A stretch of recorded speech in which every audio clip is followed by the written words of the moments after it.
வணக்கம்.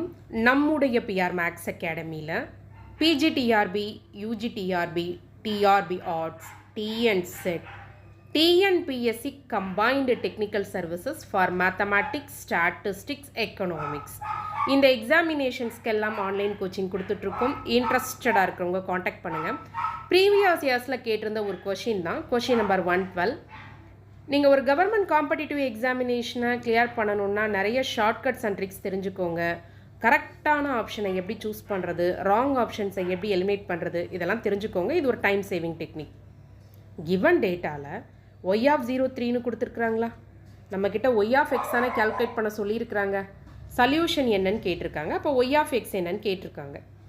எக்ஸுக்கு 0 சப்ஸ்டியூட் பண்ணும்போது அவுட்புட் 3 வருதான்னு பாருங்கள். ஆப்ஷன் சி டியை பொறுத்த வரைக்கும் நீங்கள் எக்ஸுக்கு 0 சப்ஸ்டியூட் பண்ணும்போது ரெண்டுலேயுமே சைன் இன்வால்வ் ஆகிறதுனால அவுட்புட் 0ன்னு வரும். ஸோ சிடி இருக்க வாய்ப்பு இல்லை. நெக்ஸ்ட்டு இப்போ ஒய் டேஷ் ஆஃப் 0 -3 ஆல்ஃபான்னு கொடுத்துருக்குறாங்க. அப்படின்னா என்ன அர்த்தம்?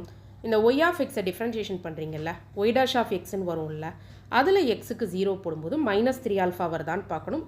பி ஆப்ஷன் கரெக்டாக மேட்ச் ஆகும். நான் ப்ராடக்ட் ரூல் யூஸ் பண்ண போகிறேன், யூவி டிஃப்ரென்ஷியேஷன் ரூல்.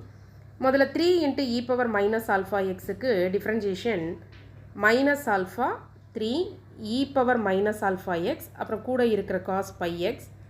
தென் நெக்ஸ்ட்டு 3 × e⁻ ஆல்ஃபா எக்ஸ் அப்படியே வரும். காஸ் பை எக்ஸுக்கு differentiation minus sine pi x into pi. இப்போ எக்ஸுக்கு 0 சப்ஸ்டியூட் பண்ணுங்கள், உங்களுக்கு அவுட்புட்டில் -3 ஆல்ஃபா வரும். எக்ஸாக்டாக மேட்ச் ஆகுது. இந்த ப்ராப்ளம் பொறுத்த வரைக்கும் நீங்கள் ஆப்ஷன்ஸ்லேருந்து போனீங்கன்னா ஈஸியாக ஆன்சர் பண்ணிடலாம்.